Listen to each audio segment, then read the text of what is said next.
Good day mga ka-all pet matters. Umiyak ang mga puppies natin. Tanghaling tapat kasi naka-electric pa naman sila, tsaka air conditioned naman.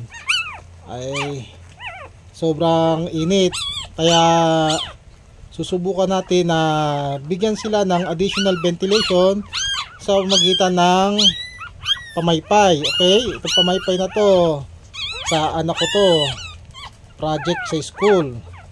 Ay wala naman akong ibang makuha, kaya pagtyagaan ko na lang. Subukan natin na paypayan sila para magkaroon sila ng comfort, madagdagan ng ventilation. Papaypayan na natin sila. Tingnan natin kung tatahimik. Yan. Mukhang effective naman. Ayan. Ayan, ang tanong, hanggang kailan kaya ako magpapaypay sa inyong mga royal blood kayo? Ayan.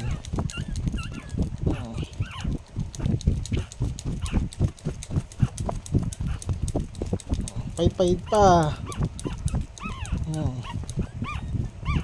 Ayan. Ayan. Ang problema pag nangalay ako, paano na? Talagang naiinitan sila kasi mainit talaga, tanghaling tapat. So siguro bibili tayo ng another electric fan para sa ating mga puppies, kasi one electric fan is not enough. Okay, naka-aircon na nga sila kaya lang nasa kwarto tayo, kaya hindi masyadong naabot ng aircon yung kwarto.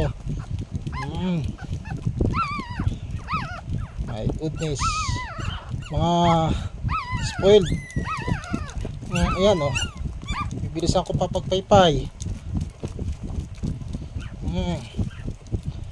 Paano kaya kung tanggalin natin, stop muna natin konti yung pamaypay, ano kaya mangyayari?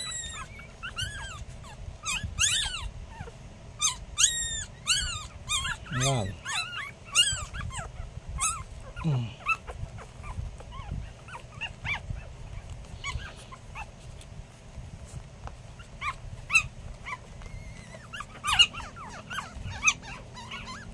Simula na naman sila umiyak kasi naiinitan na sila, nagsisimula na silang mainitan. So ibig sabihin paypay ulit tayo, paypay again. Ay buhay breeder talaga, sakripisyo, puyat na, pagod pa, ito demanding pa mga puppies natin. Demanding, paypay again.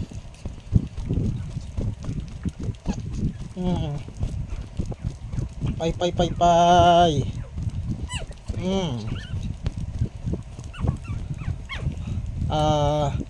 Please subscribe to my channel for more updates sa ating mga beautiful puppies. Thank you very much for your support. Please subscribe, like and share. Thank you. Bye bye.